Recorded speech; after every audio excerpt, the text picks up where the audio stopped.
You're listening to Tech Talk with Matthew Dickerson on Binjang 91.5. Good morning, Matthew. Good morning, Tony. Great to be chatting tech again. Yeah, look, here's a one that has been around for a while, actually. So it's raised its head again, and that is, can a road help power an electric car? So that's an interesting one. And you're right, the concept has been around for a little while, but the first solar road, has now been built in the US. So there's a company in France that's been experimenting with these, and we have talked about it before in France, but once it makes it to mainstream US, then you think things are starting to happen. So it's in Georgia, in a little place called Peachtree Corners. I've never heard of it, but they've built a solar road in there as a bit of a test site, and they're using all the power that they generate from that road to basically power some electric vehicle charging stations. So they're taking the fact that it's on the road to power cars on the road, which I think is quite nice. Obviously, the idea is that you can charge anything with it. You can provide power for whatever you like. They're choosing to put it into electric vehicle charging stations.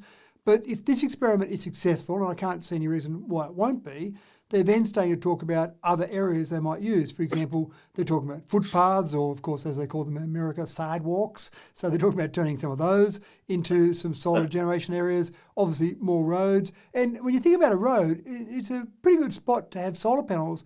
It's flat. It's perpendicular to the sun or perpendicular to the ground, obviously, and it's a large area. Now, sure, when a car is on it, that little spot underneath the car is not being charged up. Unless you've got a road that's incredibly congested all day long from the sun up to sundown, there are probably large times or large periods of time through the day where all of that road is exposed to the sun. So the logic for having a road or even a footpath, any of those sort of things where it's flat on the ground, as a solar panel is fantastic.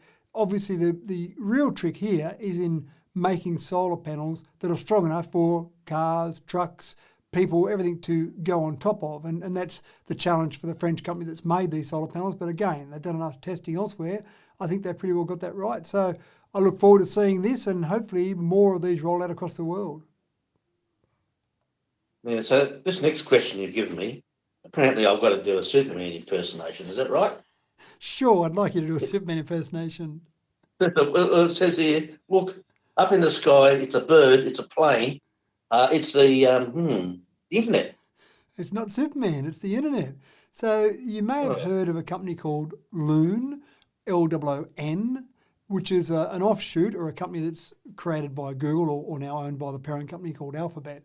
But their concept has been that they want to provide internet access to some remote areas of the world where it's very difficult to get in and build some infrastructure. So they have these stratospheric balloons, and essentially they float around providing internet access. One of the challenges is to keep those balloons up in the air for a period of time. And so they were testing them initially. They put them up for a few days and a month or so. They eventually got to the stage where they could do it for a couple of 100 days. And they sit up in the stratosphere where it's between, say, 20 and 50 kilometres above the Earth. And as long as they're at that height, they can connect to base stations and connect to people's mobile phones. So that's kind of the sweet spot, the area they want to try and keep them in, obviously.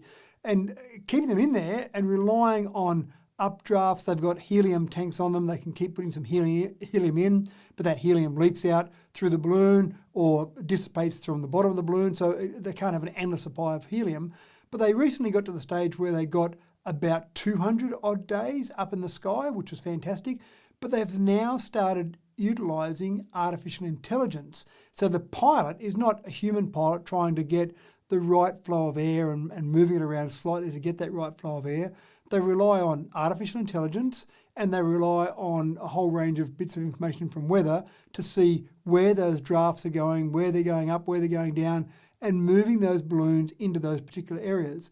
And so they've just recently got to the point where they've been able to keep it up in the air for 322 days, which seems quite incredible for a length of time to put a balloon up in the air. And all that time, it's providing internet access to the people that are in range below that. So pretty exciting for a way to keep it up in the air, a way for people to get internet access. And already we've got people using this in remote parts of Kenya, Mozambique, Peru. So people are using it right now as we speak. And again, if you can keep it up in the air for that long, I said 322 days, 312 days, my apologies. That's almost a year. So you imagine launching a balloon, keeping up in the air for almost a year, serving internet access to various people on the ground below it. So pretty exciting, different way to get internet access. Yeah, I wonder how that's going to compete against Elon Musk's low-flying satellites. Well, and there's a range of solutions. There are small drones, small planes, balloons. You've got the low Earth orbit satellites that you mentioned there from Elon Musk's company. So a range of different ways to try and get better internet access. And even people in Australia, even though we're not a Kenya or a Mozambique, people in Australia in remote areas, people out in regions where we are, Tony, we certainly have a need for better internet access. At the moment, people that can't get any other form of internet rely on satellite here in Australia. But the problem is we only have access to geostationary satellites. And of course, you'd know the magic number there, 35786. That's how many kilometres above the Earth, 35,786 kilometres above the Earth. Of course I did. That's one that you always have ready to roll off the top of your head. But that introduces an incredible amount of latency. So people using satellite, they have a whole range of issues, but latency is the number one issue. But when you're only 20 or 50 kilometres above the Earth, or a low Earth orbit's a couple of hundred kilometres above the Earth, that solves those problems of latency. Yes, that's very good. Now, will we soon have a digital vaccine passport, do you think? Well, it's getting more and more to the stage where it might look like that. I'm actually doing some work in some aged care facilities this morning. When I say work, I'm going to do some poetry for some people there. And before I could come in, they needed to see proof that I'd had my flu vaccine for this year. So I had to get the paperwork out, take a photo, email it through to them.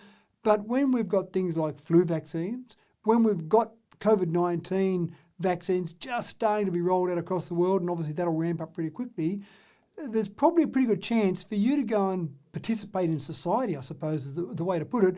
People will need to see some proof that you've had those vaccines or you've had a recent test.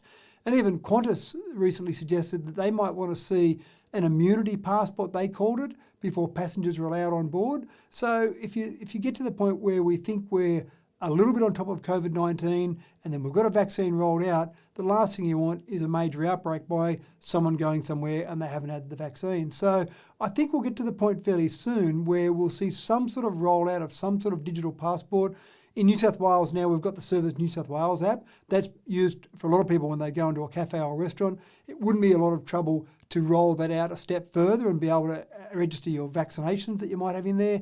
An Australia-wide solution would be better, but at least in New South Wales that could be used. So I can see the point where we might get there. And of course, it does raise the question, we want society to return to whatever the new normal will be as soon as possible. But it does potentially exclude a part of society that doesn't have a smartphone. And we're seeing that already with cafes and restaurants and pubs, people that don't have a smartphone, and sometimes that's the elderly in our community. They go to walk into a cafe, no smartphone. Now, there is a way for them to still have a QR code registration without a smartphone. But if you had to show your digital vaccination record and you walked into a cafe without a smartphone, then you might be shown the door very quickly. So it's something to be aware of. I don't know an easy solution except everyone get a smartphone, but that's imposing something on society maybe they don't want. Yeah. And you'll be listening to Tech Talk with Matthew Dickerson on Binjang 91.5. And for now, it's back to all the great music and community information. Stay tuned this afternoon for our next session. Talk to you this afternoon, Tony. Thank you.